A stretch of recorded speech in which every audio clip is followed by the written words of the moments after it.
E agora nós estamos contentes para anunciar que outra semana nós queremos desvelar o projeto e depois de trabalho largo e extenso, trabalhando com diferentes departamentos do governo, arquitetos, stakeholders, nós chegamos a plano que nós apresentar no Conselho de Ministros e com a aprovação do Conselho de Ministros e também caminha que nós alocar fundo novo fundo adicional de total 4,3 milhões de florins para poder executar o projeto aqui.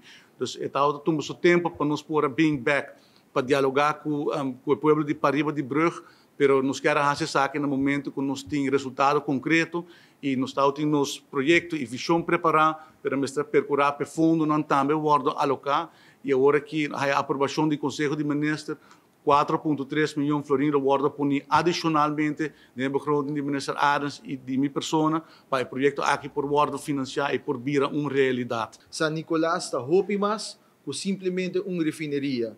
Nós está para aqui e nós está percurar para pôr e fundeixe de acordo de governação para demonstrar no mundo inteiro que San Nicolás realmente está mais com uma refineria. Mesmo que San Nicolás e sua gente não mostra de resiliência e tem fé, me está seguro que o Fula Aruba também por demonstrar resiliência aqui na para San Nicolás. Nós temos hope luna na maneira Minister Weaver a elaborar mais de 2 anos acaba está trabalhando riba o projeto aqui. Minister Weaver a elaborar amplamente riba staff na que nós hasi para a visão aqui por vir a realidade.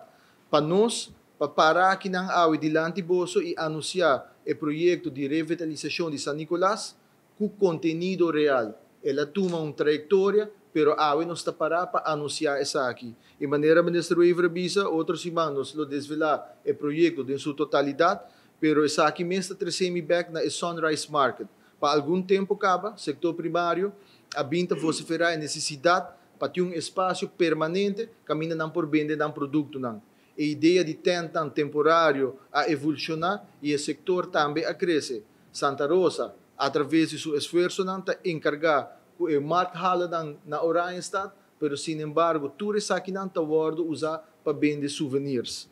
Por qual motivo? O Sunrise Market aqui não é dedicar não somente na artesanal local, pero também na todo produto não que o cultivar na Aruba. Então, também tem dois usos para isso aqui e quizás mais no futuro, ora não outro setor de nossa comunidade também identificar o uso de markthallen aqui.